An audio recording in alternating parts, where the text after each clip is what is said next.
Hello everyone, welcome to my channel. आज मैं आप लोगों के साथ शेयर करने वाली हूँ तेगु कॉन्सर्ट। तो चलिए इस कहानी को शुरू करती हूँ। तियांग को उसके अंकल रास्ते पर बैठा तो ही कहता है, यहाँ पर बैठे रहो। तियांग ने कहा, अंकल आप मुझे यहाँ पर क्यों छोड़ रहे हो? मुझे यहाँ पर नहीं बैठना है, मुझे घर जाना है, मुझे मम्मी डैडी के पास जाना है, मुझे यहाँ पर नहीं रहना है। लेकिन उसके अंकल ने उसको यहाँ पर बैठाते हुए कहा, तुम यहीं पर ही बैठे रहोगे और अगर तुम्हें भीख मिल जाता है तो अच्छी बात है, वरना तुम सड़क पर ही ऐसे बैठकर मर जाना। मैं तुम्हें नहीं लेने आऊँगा, समझ गए तुम? तुम्हारी फीस देकर कोई भीख भी नहीं देगा। तुम मेरी किसी भी काम की नहीं हो। तुम सिर्फ 7 ईयर के हो। तुम मेरे कौन से काम के हो? कोई भी काम की नहीं हो तुम। और तुम्हारे डैड और मॉम के मर जाने के बाद अब मुझे तुम्हारी फैमिली की सारी प्रॉपर्टी मुझे मिल गया। मैं न्यूज़ में छपवा दूंगा कि तुम तुम्हारे पेरेंट्स के साथ ही मर गए। तुम जिंदा नहीं हो, तुम्हें कोई नहीं पहचानेगा। तुम रास्ते पर ऐसे ही रहकर मर जाओगी। मुझे तुम्हारे लिए बुरा लग रहा है। तियांग रोते हुए अपने अंकल से कह रहा था अपने साथ लेकर जाने के लिए, लेकिन वो यहाँ से चला गया। तियांग को बहुत ही डर लग रहा था। आर्यमन पार्टी से लौटकर घर जा रहा था। बहुत ही रात हो चुके थे। जिन ने कहा, आर्यन मैं बहुत थक गया हूँ, अच्छा कि हम बाहर से डिनर करके आए हैं, वरना मैं तो खाना नहीं बना पाता। तुम्हारा शुक्रिया। आर्यन ने कहा, जिन अगर मैं तुम्हारे बारे में नहीं सोचूंगा तो किसके बारे में सोचूंगा? वैसे भी अगर मैं घर जाकर काम नहीं कर सकता हूँ, मैं तुमसे क्यों काम करवाऊंगा? हम दोनों को ही एक साथ काम करना चाहिए या फिर किसी को नहीं करना चाहिए। दोनों बहुत ही खुश लग रहे थे। आर्यन और जिन अचानक तियांग को रास्ते के कोना पर देखकर कहता है, ड्राइवर कार रोको। जिन ने कहा, आर्यन इतनी रात को बीच रास्ते पर ये बच्चा कैसे? कहीं वो? आर्यन ने कहा, जिन मैं तुम्हारे डर को समझ सकता हूँ, लेकिन वो एंजेल ही होगा, वो गोस्ट नहीं हो सकता है। चलो जाकर देखते हैं। उसके बाद दोनों बाहर आते हैं और तियांग के पास आकर उसकी सर पर सहलाते कहा, बच्चे तुम यहाँ पर क्या कर रहे हो? तियांग ने कहा, वो मेरे अंकल मुझे यहाँ पर छोड़कर चले गए भीख मांगने के लिए। दोनों को बहुत बुरा लगा सुनकर। तियांग की आंखों में से आंसू देखकर जिनको बहुत बुरा लगा। उसने तियांग को गोद में उठाते हुए कहा, आर्यन मैं उसको घर लेकर जाना चाहता हूँ। क्या तुम? आर्यन ने कहा, तुम मुझसे क्या पूछ रहे हो? तुमने कह दिया ना, बस तो फिर चलो लेकर चलते हैं। जिन ने कहा, आर्यन तुमने मेरी बात सुनकर मान तो गए, लेकिन अगर जंकुक ने गुस्सा किया तो? आर्यन ने कहा, मैं संभाल लूँगा, मैं उसको अच्छी तरह से जानता हूँ। वैसे भी जंकुक को कोई प्रॉब्लम नहीं होगा। तियांग वो एक बच्चा ही तो है। जिन ने कहा, आर्यन तुमने सही कहा, एक बच्चे से क्या खतरा हो सकता है? चलो हम उसको घर लेकर चलते हैं। तुम जाओगे ना हमारे साथ? तियांग ने कहा, मैं जाऊँगा क्योंकि मेरे पास जाने के लिए कोई जगह नहीं है। अंकल मुझे घर नहीं लेकर जाना चाहता है, उन्होंने मुझे रास्ते पर छोड़ दिया। आप लोग मुझे सच में घर लेकर जा रहे हो? आप लोग बहुत अच्छे हो। उसके बाद जिन को हक कर लिया। जिन ने तियांग की फोrehead पे किस करते कहा, अब से तुम मेरी सन हो, मेरी कोई औलाद नहीं है ना, तुम ही मेरी सन हो, ठीक है? तियांग ने कहा, ठीक है। उसके बाद वो बहुत ही खुश था। उसको अपने पेरेंट्स मिल गया क्योंकि बहुत रात हो चुके थे। इसलिए जिन ने कहा, आर्यन मैं तियांग को बेडरूम में सुला कर आता हूँ। वैसे भी अभी जंकुक सो रहा होगा, उसको उठाना सही नहीं होगा, सुबह को बता देंगे। आर्यन ने कहा, ठीक है, चलो तियांग को रूम में लेकर चलते हैं। उसके बाद आर्यन और जिन तियांग को एक रूम में लेकर आते हैं। इस रूम को आर्यन और जिन ने अपने बच्चे के लिए बनवाया था, लेकिन उन दोनों की कोई औलाद नहीं है, तो तियांग को इस रूम में रहने के लिए लेकर आए। तियांग रूम को देखकर बहुत ही खुश हो गए, लेकिन तियांग की आंखों पर नींद था। जिन ने कहा, आर्यन तुम्हारा शुक्रिया। आर्यन ने कहा, तुम मुझे शुक्रिया क्यों बोल रहे हो? तो जिन ने कहा, आर्यन तुमने अगर तियांग को खाना खिलाकर नहीं लेकर आते ना, तो वो देखो घर में आने के बाद ही सो गए। वो भूखा ही सो जाता और मैं तो कुछ बनाया भी नहीं था। आर्यन ने कहा, तुम्हें शुक्रिया कहने की कोई बात नहीं, वो तुम्हारा सन है तो मेरा भी तो है ना। तियांग अब से हम दोनों की सन है और जिन को गले लगा लेता है। तियांग बहुत ही चैन से सो रहा था। आर्यन और जिन बहुत देर तक तियांग को देखता है। उसके बाद दोनों अपने रूम में चले जाते हैं क्योंकि वो दोनों भी बहुत ही थक गया था। जैसे ही सुबह हो जाता है जंकुक एक्सरसाइज करने के लिए उठ जाता है और वो बाहर निकलने ही वाला था, लेकिन अचानक उसके पास वाले रूम में, यानी आर्यन जिन ने अपने बच्चे के लिए जिस रूम को बनवाया था, उस रूम में इस बच्चे को लेटा हुआ देखकर जंकुक को लगा शायद उसको वहम हुआ है, लेकिन वो बाद में जैसे ही लौट कर आते हैं और रूम में एंटर किया, वो तियांग को देखकर वो बहुत ही ज़्यादा हैरान हो जाता है। उसको ये समझ भी नहीं आ रहा था कि बच्चा कहाँ से आया। जंकुक तियांग के पास आकर बैठ जाता है। अचानक आर्यन और जिन भी आ जाता है। इससे पहले कि जंकुक कुछ कहता या फिर कुछ करता, आर्यन और जिन ने कहा, जंकुक तुम यहाँ पर क्या कर रहे हो? जंकुक ने कहा, वो मैं। और उसने उन दोनों से पूछा, ये कौन है? वो यहाँ पर कैसे आया? तो आर्यन और जिन ने कहा जंगकुक चलो नीचे चलकर बात करते हैं, वो सो रहा है वरना वो उठ जाएगा। उसके बाद तीनों हॉल में आ जाते हैं। जिन ने कहा जंगकुक तो फिर ये सब कुछ हुआ था? जंगकुक ने कहा आप लोगों ने उसको घर पर लेकर आ गए, आप लोगों ने सोचा क्यों नहीं? आप लोग के पीछे कितने दुश्मन पड़े हुए हैं, आप लोग की जान लेना चाहता है और आप लोगों ने किसी को भी घर लेकर आ गए। किसी की चाल भी तो हो सकता है ना। आर्यन जिन ने कहा एक बच्चा है, वो हमारा क्या कर सकता है? जंको ने कहा वो इन्फॉर्मेशन दे सकता है, या फिर ऐसे भी तो हो सकता है ना उसकी बॉडी में कोई चिप लगाकर उसके यहाँ पर भेजा है इन्फॉर्मेशन निकालने के लिए। ऐसा हो भी सकता है ना, क्योंकि जंकुक बहुत ही लाउडली बात कर रहा था। तियांग की नींद टूट जाने पर वो अपने टेडी बेयर को कस के पकड़ते नीचे आ जाते हैं। जिन ने कहा जंकुक उसके सामने कुछ मत कहना प्लीज़, मैं तुम्हारे सामने हाथ जोड़ करता हूँ। देखो मैं तुम्हें अपना छोटा भाई मानता हूँ। आर्यन तुम्हारी एल्डर ब्रदर है तो मैं भी तो तुम्हारी एल्डर ब्रदर हूँ ना, तुम ये बात नहीं मानोगे? प्लीज़ तियांग को यहाँ पर रहने दो, वो हमारे लिए कोई खतरा नहीं लेकर आएगा। तियांग जिन के पास जाकर खड़े हो जाता है और कहता है वो कौन है? जिन ने उसके बाद जंको को इंट्रोड्यूस करवाया। तियांग ने कहा क्या मैं उनको ब्रदर कह सकता हूँ? जिन ने कहा ब्रदर। आर्यन ने कहा तियांग तुम जंको को ब्रदर कहना चाहते हो तो कह सकते हो। वैसे भी पेरेंट्स के मर जाने के बाद मैंने जंको को अपने बच्चे की तरह बड़ा किया है, तो वो भी मेरा पहला सन है और तुम मेरी दूसरी सन हो। जंको ने कहा मुझे उससे कोई रिश्ता नहीं जोड़ना है। तियांग वो जंको के पास आ जाता उसके हाथ पकड़ते कहा ब्रदर। जंको ने तियांग को घूरते हुए देखा। तियांग वो डर तो गया था लेकिन फिर भी उसने जंको से कहा प्लीज़ ब्रदर मुझे यहाँ पर रहने दो, मैं यहाँ पर रहना चाहता हूँ। मुझे बाहर डर लगता है, वहाँ पर मच्छर है मुझे काटता है, मुझे वहाँ पर नहीं जाना है, प्लीज़ मुझे यहाँ पर रहने दो ब्रदर। जंकुक तियांग की मुँह से ब्रदर सुनने के बाद जंकुक यहाँ से गुस्से में जाते हुए कहता है आप लोग को जो भी सही लगता है आप लोग कीजिए, मुझे इससे कोई फ़र्क नहीं पड़ता है कि वो यहाँ पर रहे या ना रहे। एक कहकर वो चला गया।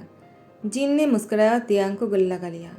आर्यन ने कहा जिन फाइनली अब तियांग यहाँ पर रह सकता है। जिन ने आर्यन से कहा तुम जाकर उसको ब्रश करवा के ले आओ, मैं खाना बनाता हूँ, ब्रेकफास्ट तैयार हो जाएगा, तुम दोनों आ जाना। उसके बाद आर्यन तियांग को लेकर चले जाते हैं और जिन यहाँ पर ब्रेकफास्ट बना रहा था। जंकुक एक्सरसाइज करने के बाद वो 2 घंटे बाद वापस लौटता है घर और उसने देखा कि जिन वो तियांग को अपने हाथों से खाना खिला रहा था। आर्यन और जिन दोनों ही खुश लग रहे थे, तियांग भी खुश लग रहा था। तियांग बहुत ही खुश थे, वो बहुत ही ज़्यादा प्यार से मुस्कुरा रहा था। जंकुक बाहर खड़े होकर ये सब कुछ देख रहे थे। अचानक तियांग की नज़र जंकुक पर पड़ी और तियांग जिन की गोद में से उतरकर ब्रदर आप आ गए एक कहकर जंकुक को हक कर लिया। क्योंकि तियांग छोटा है वो जंकुक तक तो नहीं पहुंच सकता है, जितना पहुंच सकता है उतनी तक पहुंचा। लेकिन जंकुक तियांग की पकड़ने से वो थोड़ा सा अनकंफर्टेबल हो जाता है और तियांग को खुद से अलग करते कहा तुम मेरी करीब मत आना, और मुझे टच करने की हिम्मत भी कैसे हुई? तियांग डर जाता है और कहता है आई एम सॉरी, दोबारा मुझसे गलती नहीं होगा। एक कहकर तियांग जिन के पास चले जाते हैं। जिन ने कहा जंकुक फ्रेश होकर नीचे आ जाओ, मैंने तुम्हारी पसंद का ब्रेकफास्ट बनाया है और प्रोटीन शेक भी, जल्दी से आ जाना। जंकुक बिना कुछ बोले ही चले जाते हैं। टाइम को स्किप करते हैं। अब तियांग एडल्ट हो चुका है और यहाँ पर जंकुक वह अपनी बेलकुनी पर बैठकर वो कॉफ़ी पी रहा था। तियांग कॉफ़ी की मग लेकर आ जाता जंकुक के पास बैठ जाते हैं। जंकुक ने तियांग को देखकर कहा तुम यहाँ पर क्या कर रहे हो? तियांग ने कहा जंकुक मैं तुमसे कुछ कहना चाहता हूँ। जंकुक ने कहा तुम मुझसे क्या कहना चाहते हो? तियांग ने कहा ब्रदर मैं आपको पसंद करता हूँ और मैं आपसे शादी करना चाहता हूँ। जंकुक ने गुस्से में कहा तुमने सोच भी कैसे लिया कि मैं तुमसे शादी करूँगा? तियांग ने कहा मेरी शादी की बात चल रहा है तो मुझे लगा मैं आपको एक बार पूछ लूँ, क्योंकि मुझे लगता है आप भी मुझे पसंद करते हो और मैं आपको बहुत पसंद करता हूँ। जंकुक ने कहा क्या तुम मुझे पसंद करते हो इसीलिए तुम्हें लगा मैं भी तुम्हें पसंद करता हूँ? तुम्हारी गलतफहमी है और कुछ भी नहीं। तुम्हारी शादी किसी से भी हो जाए मुझे इससे कोई फ़र्क नहीं पड़ता है। तियांग ने कहा आप सोच लेना, मुझे बाद में बता देना। जंकुक ने कहा बाद में क्या बताना है, मैं तुम्हें अभी बता रहा हूँ ना, मैं तुम्हें पसंद नहीं करता हूँ तियांग। और तुमने सोच भी कैसे लिया? मैं किसी ऐसे बच्चे से शादी कर लूँगा जिसकी पेरेंट्स कौन है मैं ये भी नहीं जानता हूँ। तियांग ने कहा मैंने कहा तो था कि मेरे पेरेंट्स कौन हैं। तुम्हारे ब्रदर और ब्रदर इन लॉ ही मेरे पेरेंट्स हैं, मुझे और पेरेंट्स नहीं चाहिए। और जो मेरे पेरेंट्स थे वो लोग इस दुनिया में नहीं हैं। और जो रहा मेरी बात, तुम मेरे बारे में मुझसे भी अच्छी तरीके से जानते हो। तुमने सब कुछ पता लगा लिया है ना जंगकुक, फिर भी ऐसे क्यों कर रहे हो? आखिर ठीक है, तुम्हें अगर मुझसे शादी नहीं करना है, मुझे प्यार नहीं करना चाहते हो, तो ठीक है, मैं शादी के लिए हाँ कर देता हूँ बोगम के साथ। जंको ने कहा, क्या बोगम? वो तुमसे बहुत बड़ा है। आखिर उन लोगों ने तुम्हारी शादी बोगम से कैसे करवाना चाहा? तियान ने कहा, तो क्या हो कि वो मुझसे बड़े हैं, वो मुझसे बहुत प्यार करता है, मुझे खुश रखेगा, वो रिच भी है। और तुम इतना क्या सोच रहे हो? तुम्हें इस बात से कोई फ़र्क नहीं पड़ना चाहिए जंको, क्योंकि तुम तो मुझे देखना नहीं चाहते हो ना। तुमने हमेशा यही चाहा कि मैं इस घर से चला जाऊँ, तो शादी करके चले जाना ही अच्छा होगा। लेकिन मैं तुम्हारे ब्रदर और बेदेन को बहुत मिस करूँगा। मैं अपने पापा और डैड को बहुत पसंद करता हूँ, बहुत प्यार करता हूँ। एक कहकर तियांग यहाँ से जाने लगा। जंकुक ने तियांग की हाथ पकड़ लिया।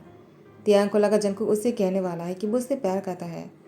जंकुक ने कहा, तियांग, शादी के बाद तुम दोबारा इस घर में मत आना और बोगम के साथ उसी के घर में रहना, ठीक है? तियांग ने कहा, तुमने मुझे ये कहने के लिए रोका है? जंकुक ने कहा, क्योंकि मैं तुम्हारी शक्ल नहीं देखना चाहता हूँ, मुझसे जितना हो सके दूर ही रहना।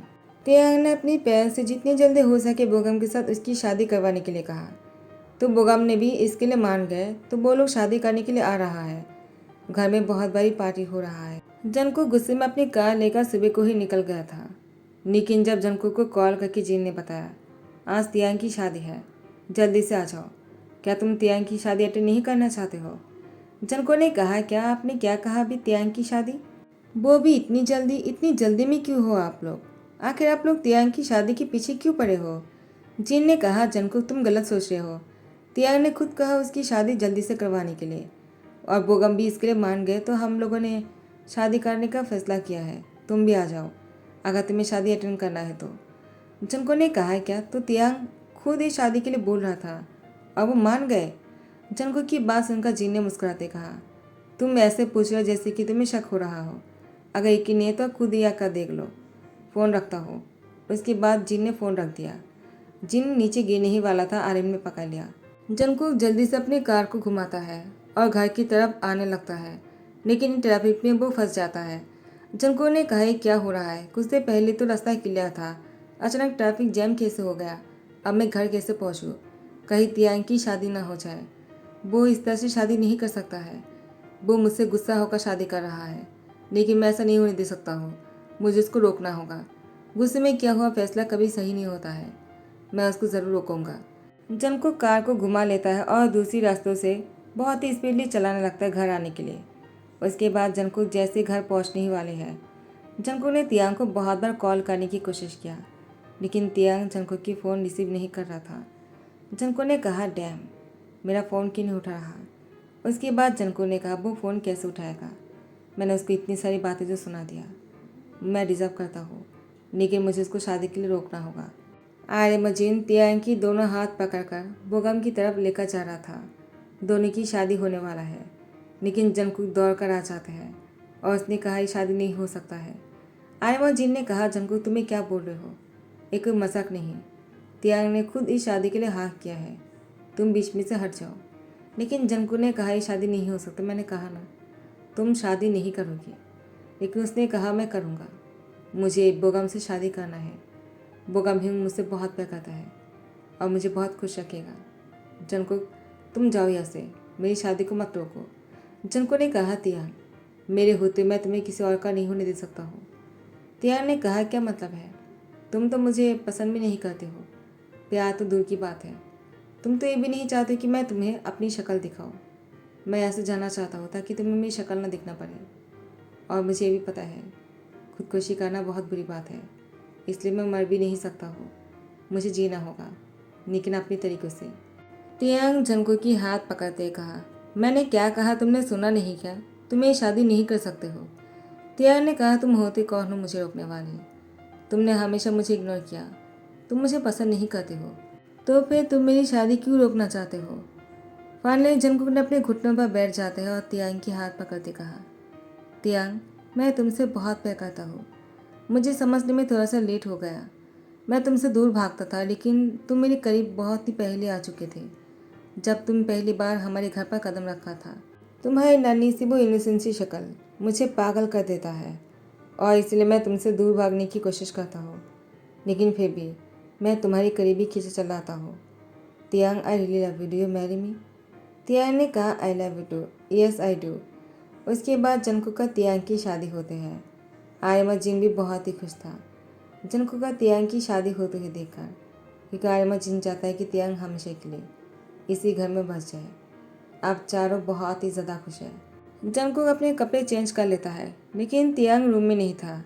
जंगकुक को बहुत ही गुस्सा आ रहा था कि तियांग कर क्या रहा है, वो अभी तक रूम में क्यों नहीं आए। जंगकुक के लिए तियांग को इंतज़ार करना चाहिए था। यहाँ पर तो उल्टा जंगकुक ही तियांग का इंतज़ार कर रहा है, लेकिन तियांग के आने की कोई खबर ही नहीं। जैसे ही तियांग रूम में इंटर करता है, जंगकुक ने अपना मुंह मोड़ लिया। तियांग ने कहा, क्या हुआ? शादी की पहली रात में ही तुमने मुझसे मुंह मोड़ लिया। जंगकुक ने कहा, तो फिर और क्या करूँ? तुम मेरे लिए क्या लेकर आए हो? दूध के गिलास। तुम्हें क्या लगता है मैं दूध पीने के लिए यहाँ पर बैठा हुआ हूँ? तियांग ने कहा, वो मुझे अप्पा ने भेजा है कि मैं तुम्हारे लिए दूध के गिलास लेकर आ जाऊँ। अप्पा ने कहा, ये शगुन होता है। जंगकुक ने कहा, तो फिर क्या? तो तुम्हें इसको पी लो, तुम्हें इसकी ज़रूरत है। तियांग ने कहा, लेकिन मैं कैसे पी लूँ? जंगकुक ने तियांग के मुंह के सामने गिलास लेकर जाते हुए उसको दूध पिलाता है। तियांग ने उस दूध को पी लिया, लेकिन जंगकुक तियांग को घूर रहा था। तियांग ने कहा, क्या हुआ? तुम मुझे इस तरह से क्यों घूर रहे हो?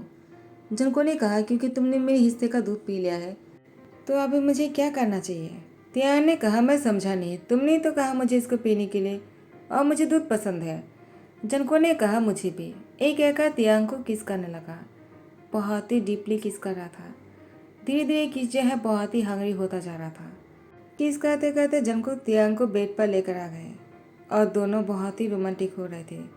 जैसे ही सुबह हो जाते जंगकुक तियांग की फोरहेड पे किस करते गुड मॉर्निंग विश करता है। तियांग ने स्माइल करते कहा, गुड मॉर्निंग। तियांग की गुड मॉर्निंग बोलते ही जंगकुक तियांग की लिप पर किस करने के लिए आगे बढ़ता है। तियांग ने अपने मुंह पर हाथ रख लिया। जंगकुक ने उसको हटाते ही कहा, तुमने ऐसा क्यों किया? तियांग ने कहा, क्योंकि मैंने ब्रश नहीं किया है। जंगकुक ने कहा, मैंने भी नहीं किया और मुझे कोई फ़र्क नहीं पड़ता है कि तुमने ब्रश किया भी है या नहीं। तियांग मुस्कुराता है। जंगकुक ने तियांग को किस करना चालू किया और उसके बाद दोनों फ्रेश होकर नीचे आ जाते हैं। आर्यमा जिन पहले से बैठे हुए थे, दोनों का इंतज़ार कर रहा था। जिन ने कहा, गुड मॉर्निंग। जंगकुक और तियांग ने भी गुड मॉर्निंग कहा और बैठ गए। उसके बाद चारों मिलकर ब्रेकफास्ट करता है। जिन ने कहा, क्या बात है, लगता है तुम दोनों बाहर जाने वाले हो, कहीं घूमने जा रहे हो क्या? जंगकुक ने कहा, हम दोनों लॉन्ग ड्राइव पर जा रहे हैं, और ऐसे भी कल हम दोनों हनीमून पर जा रहे हैं, स्विट्ज़रलैंड। 1 महीने बाद तियांग ने कहा, जंगकुक चलो वापस चलते हैं। जंगकुक ने कहा, क्यों, क्या तुम बोर हो गए? तियांग ने कहा, मैं डैड और पापा को बहुत मिस कर रहा हूँ, मुझे उन दोनों से मिलना है।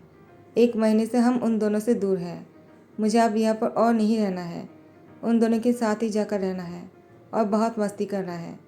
जंगकुक ने तियांग की फोrehead पे किस करते कहा, ठीक है, हम दोनों कल ही वापस चले जाएंगे। तियांग ने कहा, नहीं, आज शाम को ही वापस जाना है। जंगकुक ने कहा, क्या? तियांग ने कहा, और नहीं तो क्या, मुझे और नहीं रहना है यहाँ पर। जंगकुक ने तियांग को कस के हक करते कहा, ठीक है, जैसा तुम चाहो। जंगकुक का तियांग घर पहुँचने ही वाले हैं। जंगकुक ने कहा, माय लिटिल हस्बैंड, क्या तुम खुश हो? अब तो खुश हो जाओ, इतना क्या सोच रहे हो? तियांग ने कहा, तुमने अभी क्या कहा मुझे? जंगकुक ने कहा, लिटिल हस्बैंड, तुम मुझसे बहुत छोटे हो।